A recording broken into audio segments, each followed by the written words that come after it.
Exercise 3E RS Agarwal. Topic है हमारे पास word problems.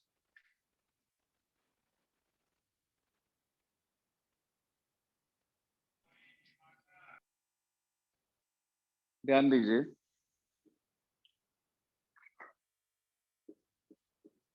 Word problems. देखो इसके अंदर जो सबसे पहली सिंपल सी कैटेगरी हमारे पास आती है, जैसे कि आप क्वेश्चन नंबर 1 देखिए। उसने बोला हमारे से कि 5 चेयर्स और 4 टेबल्स की टुगेदर कॉस्ट 5600 है, जबकि 4 चेयर और 3 टेबल की कॉस्ट 4340 है। वो कह रहा है find the cost of a chair and that of a table. तो आपने सबसे पहले लेट करा, लेट कॉस्ट ऑफ, जी हाँ, let cost of 1 chair be ₹X।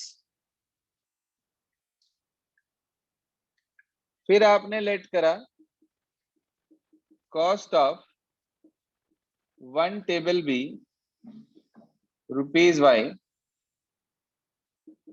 According to question. हाँ बच्चे, अगर एक चेयर की कॉस्ट X रुपीज है तो आप बता सकते हैं 5 चेयर की कॉस्ट क्या होगी? 5x। शाबाश। ऐसे ही अगर एक टेबल की कॉस्ट Y रुपीज है तो 4 टेबल्स की कॉस्ट कितनी होगी? 4Y। उसने बोला कलेक्टिवली जो इनकी कॉस्ट है वो 5600 है। ऐसे ही अगले केस में कह रहा है 4 तो चेयर हैं और 3 टेबल हैं, उनकी टुगेदर कॉस्ट हमारे पास है 4340।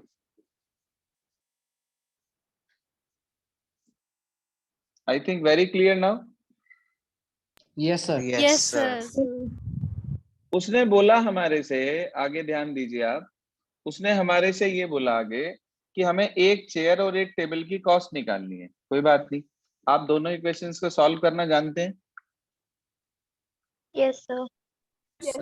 कोई भी मेथड आप लगा सकते हैं। You are free for that. If nothing is mention in the question तो मैंने बताया था कि which method you have to apply. Sir elimination elimination. Very good, you have to apply elimination method. तो हम एक क्वेश्चन एलिमिनेशन की help से कर रहे हैं। इसकी मल्टीप्लाई 3 से कर दी मैंने, और बेटा जी इसकी मल्टीप्लाई 4 से कर दी। तो जब आपने इसकी मल्टीप्लाई 3 से करी आपको मिला 15x, 4 3 जा 12y इक्वल्स टू 5600 की आप मल्टीप्लाई कर देंगे 3 से, कितना आ गया? 16,800। 16,800। इसकी 4 से मल्टीप्लाई करी 16x plus 12y equals to, now 4340 की 4 से मल्टीप्लाई कर दें आप।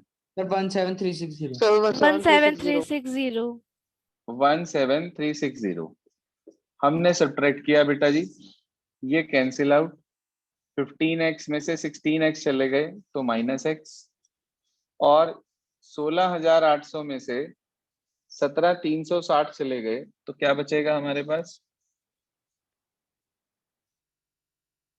हाँ जी, सर 560 माइनस 560। माइनस के 560 बचा हमारे पास। माइनस से माइनस कैंसिल, x की वैल्यू आ गई बेटा जी 560। मींस आपके पास एक चेयर की कॉस्ट आ गई 560 रुपए।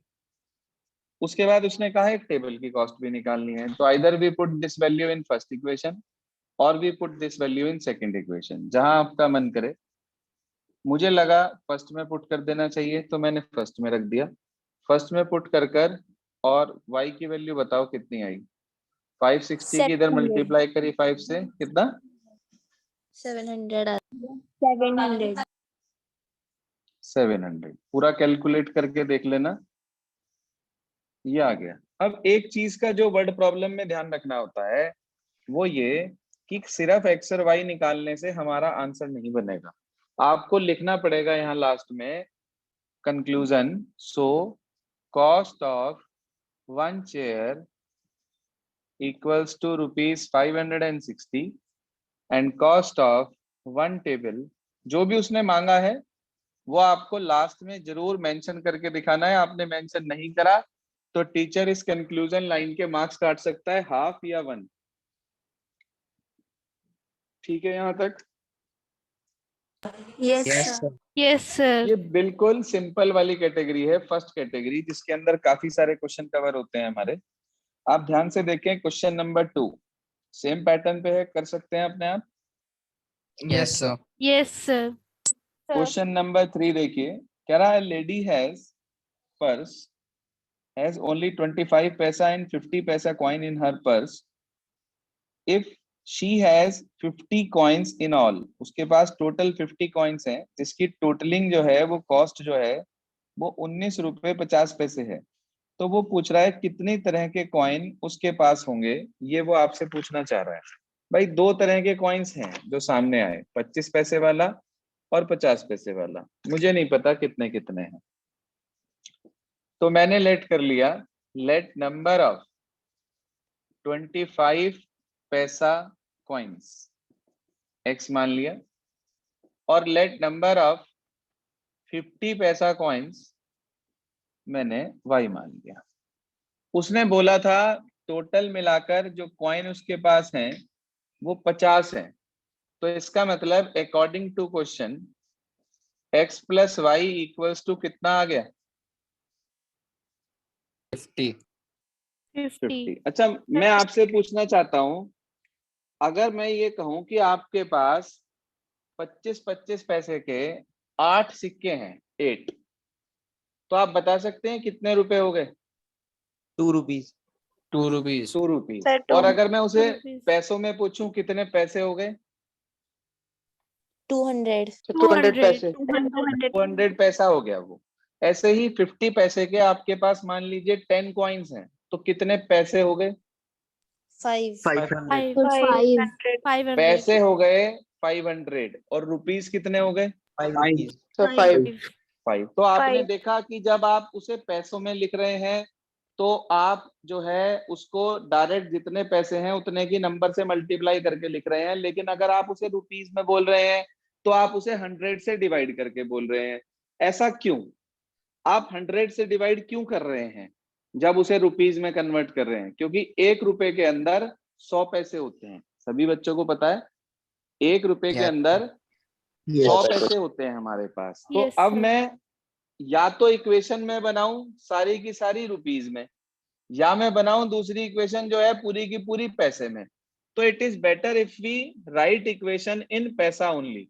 तो 25 पैसे के x सिक्के हैं, तो कितने पैसे हो गए? So 25x. 25x. शाबाश, 25x. 25x। 50 पैसे के 50y. y कॉइन्स हैं, 50y. 50y. क्वेश्चन में दे रखा है 19 रुपीज। सर हम रुपीज में तो लिख ही नहीं रहे हैं, हम तो पैसे में लिख रहे हैं। तो आप मुझे बता सकते हैं कितने पैसे हो गए 1900. मिलाकर? 1900. 950. 1950, यानी कि 1950 पैसा। आप इसे 25 से डिवाइड कर दीजिए, डिवाइड बाय 25, जैसे मल्टीप्लाई करते हैं ऐसे इसे 25 से डिवाइड कर दिया। जरा बताना कितना आएगा डिवाइड करके? Sir, x plus 2y. x plus 2y equals to 25 7 जा 175 So 70. और बच गया 2 और 0 और 78. 0 ऊपर से 78। 8. जल्दीबाजी ना करा करो, उसे सिंप्लीफाई डिवाइड करके देख लिया करो। अब आपके पास बिल्कुल सादी सिंपल दो इक्वेशन तैयार हो गई। Can you solve these to? Yes, sir. Yes, sir. बस अगर मैं इसे यहीं के यहीं सब्ट्रैक्ट कर देता हूं मेरे बच्चे, तो x से x कट गया, y minus 2y minus y minus 28 minus get cancel by minus, y equals to 28 आ गया। इसका मतलब हमारे पास 50 पैसे के 28 सिक्के आ गए, और इसे उठाकर फर्स्ट इक्वेशन में पुट कर दीजिए तो x कितना आ गया? 22। 20. 22. तो आप कंक्लूजन लाइन जरूर लिखेंगे लास्ट में कि सो नंबर ऑफ 25 पैसा कॉइन्स इक्वल्स टू, जी हाँ, सो नंबर ऑफ 25 पैसा coins equals to 22 and number of 50 पैसा coins equals to कितना बेटा? 28. 28 coins. 28. 28. आप चेक कर लें एक बार आंसर क्या आ रहा है। सर सही है। सर यही आ अब रहा है। सुनिए सुनिए इसके बाद अगला कह रहा है फोर्थ क्वेश्चन में the sum of two numbers is 137 and their difference is 43। अच्छा, अगर डिफरेंस दिया है तो इसका मतलब ये तो पक्का है कि कोई एक बड़ा होगा और कोई एक छोटा होगा। हाँ भाई, अगर मान लीजिए दो नंबर्स का डिफरेंस आपको दिया है तो इसका मतलब दोनों में से कोई एक ग्रेटर होगा और कोई एक स्मॉलर होगा। हमें नहीं पता ग्रेटर कौन है, हमें नहीं पता स्मॉलर कौन सा है, तो हमने मान लिया let larger number be x, let smaller number be y। जी हाँ, अकॉर्डिंग टू क्वेश्चन आप बताएं पहली इक्वेशन क्या बनेगी? X Sir, plus X y is equals to plus X plus y equals to 137. 137. 137। और दूसरी इक्वेशन क्या बनेगी? X minus X minus y is y is 43. अच्छा, x minus Y equal to 43 या y minus X equal to 43 भी लिख सकते हैं। Sir, y minus x. X minus y. X minus y.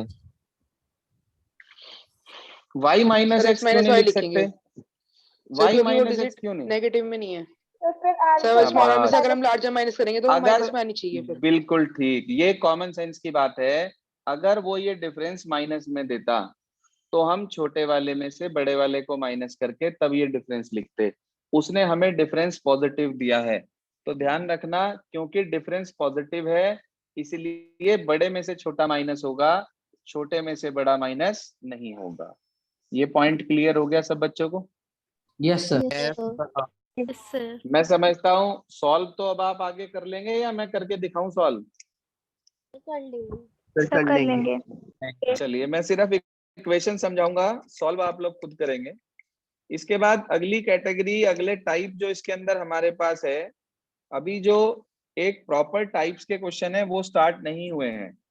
अभी हमारे पास लगभग क्वेश्चन नंबर 10 तक सिंपल क्वेश्चंस हैं सारे।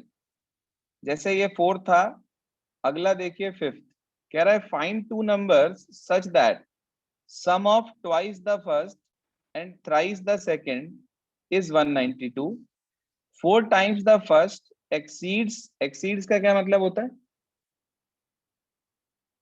प्लस ज्यादा होना, बड़ा है वो उससे ज्यादा। एक्सीड्स मींस कि जो फर्स्ट नंबर का 4 टाइम्स है वो ज्यादा है किससे? 7 टाइम्स द सेकंड नंबर से। और कितना ज्यादा है? बाय 2। अब देखिए समझिए ध्यान से, दो तरह के नंबर हैं क्वेश्चन नंबर 5 में, एक फर्स्ट नंबर है और एक सेकंड नंबर है।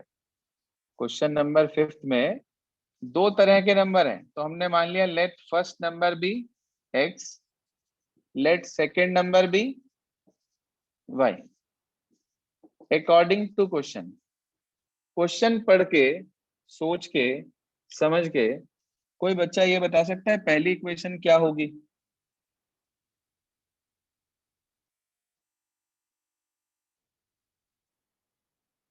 Twice the first thrice the second का सम 92 है। 2x plus 3y equals to 2x plus 3y equals to 92. 92.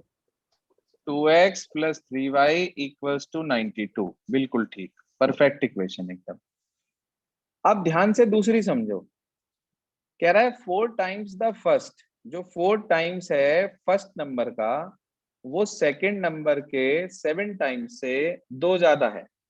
देखो जी, कौन, जैसे मैं आपसे ये पूछूं कि भाई 10 6 से 4 ज्यादा है, हाँ जी 10 6 से 4 ज्यादा है, तो 10 में से 6 माइनस करके 4 आएगा क्या? Yes, sir. Yes, Yes, sir. sir. क्योंकि 10 6 से ज्यादा था। कितना ज्यादा था? 4। तो जो ज्यादा था उसमें से कम वाला माइनस कर दिया, जितना ज्यादा था उसे इक्वल में लिख दिया। अब मैं आपसे ये कह रहा हूं कि जो पहले नंबर का 4 टाइम्स है वो दूसरे नंबर के 7 टाइम्स से 2 ज्यादा है, ये इससे 2 ज्यादा है, तो कैसे लिखूंगा मैं इसे? 4x minus 7y equal to Equals to 2. ठीक है जी, ऐसे। तो ये आपके पास दूसरी इक्वेशन आ गई। मैं तो नहीं समझता कि इसे कोई प्रॉब्लम होगी आपको सॉल्व करने में। No, कर sir. सकते हैं। Yes, sir. Yes, Yes, sir. sir.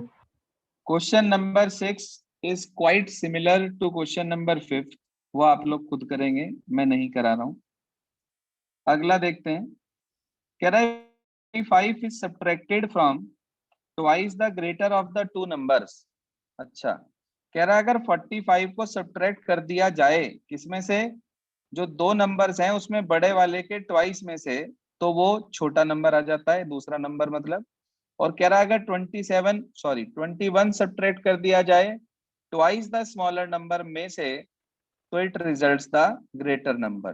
तो बहुत आसान सी दो इक्वेशन बनेंगी इसके अंदर, लेकिन पहले ना तो हमारे पास ग्रेटर नंबर है और ना ही हमारे पास स्मॉलर नंबर है, तो हमने लेट कर लिया। Let larger number be Sir, question number 7. 7, sorry. Let larger number be x, smaller number be y, according to question. जी हाँ, बहुत ध्यान से पढ़ो और समझो। पहली इक्वेशन क्या बनेगी? उसने कहा दोनों में से जो बड़ा है उसके ट्वाइस में से 45 माइनस करने पर दूसरा नंबर आ जाता है। बताइए दोनों में से बड़ा कौन है? X. Sir, X. Sir, X. Sir, X. उसके Sir, 2x ट्वाइस minus में से, 45. हाँ जी, उसके 2x ट्वाइस में minus से, आप सुन लो पहले, उसके ट्वाइस में से 45 माइनस कर देंगे तो उसने कहा दूसरा नंबर आ जाएगा, यानी कि y आ जाएगा। तो आप y इधर ले आइए, 45 उधर ले जाइए। 2x minus Y equals to 45। It is first equation. फिर क्या कहा बेटा उसने? उसने फिर कहा 27 सब्ट्रैक्ट करें ट्वाइस द स्मॉलर में से। अब की बार स्मॉलर के ट्वाइस में से 21 माइनस करें, then it results the larger number, मतलब x। x को इधर ले आइए, 21 को उधर ले जाइए, तो minus X plus 2y equals to 21। Can you solve these two equations now? Yes, sir. Yes, sir. Yes. और यहां से आपको इजीली x की वैल्यू मिल जाएगी। इसके बाद क्वेश्चन नंबर 8 देखिए क्या कहता है। कह रहा 3 times the larger of two number is divided by the smaller, we get 4 as a quotient, r as a remainder। मैं आपसे पूछना चाहता हूं, क्या ऐसी कोई आपके पास कंसेप्ट है, ऐसा कोई जो कि डिविडेंड, डिवाइजर, क्वोशिएंट और रिमाइंडर को जोड़ता हो? Yes, sir. Yes, sir. Yes, sir. कौन सा कंसेप्ट है वो? division Division algorithm algorithm. बिल्कुल ठीक, डिवीजन एल्गोरिथम। वही बात है, दो नंबर की बात हो रही है। Let the larger number be x, let smaller number be y, according to question. ध्यान दीजिए प्लीज। उसने बोला 3 times the larger of two numbers, दोनों नंबर्स में से जो लार्जर है उसके 3 टाइम्स को जब डिवाइड करा जाता है स्मॉलर से, यानी कि ये डिविडेंड, ये divisor, we will get 4 as a quotient and 8 as a remainder। देखो भाई, डिविडेंड इससे डिवाइड करा, ये डिवाइजर, इनटू में क्वोशिएंट और plus remainder. Is this clear? Yes, Yes, sir. sir. दूसरे Sir, एक बार केस फिर में से क्या बता कह रहा है? दीजिए। अरे भैया, इसके अंदर वो लगाया ना हमने, dividend equals to divisor into quotient plus remainder. ये वाला फंडामेंटल यूज करा। उसने बोला जो दोनों में से बड़ा नंबर है उसके 3 टाइम्स को डिवाइड करा इससे, तो ये डिवाइजर, ये क्वोशिएंट मिला, ये रिमाइंडर मिला, ऐसा क्वेश्चन में दिया हुआ है, तो सब कुछ आपको गिवन है, तो ये आपने apply, dividend equals to divisor into quotient plus remainder. Dividend की जगह 3x रख दिया, डिवाइजर की जगह y, क्वोशिएंट दिया हुआ है 4, रिमाइंडर दिया हुआ है 8। बोलो जी, अब भी क्लियर नहीं हुआ क्या? सर हो क्लियर। गया सर। सर हो गया है। अगले केस में क्या कह रहा है उसे भी समझ लेते हैं एक बार। उसने कहा 5 टाइम्स द स्मॉलर, यानी कि 5y इज डिवाइडेड बाय, ध्यान देना, इज डिवाइडेड बाय लार्जर, यानी कि x से। We will get 3 as a quotient and 5 as a remainder. तो देखना दोनों इक्वेशन तैयार हो गई क्या? 3x sir. Minus 4y equals to 8 और minus 3x plus 5y equals to 5। बताइए जी, can you solve these two? Yes sir. Yes, sir. Yes sir. Yes sir. Yes sir. अब इसके बाद क्वेश्चन नंबर 9 और 10, दो क्वेश्चन और इसी कैटेगरी में आते हैं। ये भी मैं आपको आज ट्राई करने के लिए दे रहा हूं खुद। शुरू के 8 मैंने आपको एक्सप्लेन कर दिए हैं। आज करना क्या है अपने पास वो नोट करेंगे सभी स्टूडेंट प्लीज। एक तो क्वेश्चन नंबर 1 से लेकर क्वेश्चन नंबर 10 तक, और उसके बाद एक क्वेश्चन नंबर 51 है मेरी बुक में, आप देख लीजिएगा कौन सा है। The larger of to supplementary angles exceeds the smaller by 18 degree, find them. कौन सा है आपकी बुक में ये? Sir 56. 51. सर 56 है, सर 56 है नहीं। चेक कर लेना जो भी है। तो आपके पास होमवर्क में क्या है आज? Do first 10 questions of 3E and question number 51 old book से है, या क्वेश्चन नंबर इसे 56 कहें न्यू बुक से है, एक ही बात है। ठीक है जी, पहले 10 क्वेश्चन आपको करने हैं। हाँ जी सर, एक तो पहले 10 क्वेश्चन आपको करने हैं 3E से, और उसके बाद 51 नंबर का क्वेश्चन करना है ओल्ड बुक से, या 56 नंबर का क्वेश्चन करना है न्यू बुक से। ये आपका आज का होमवर्क है, इतना वर्क कंप्लीट कर लेंगे।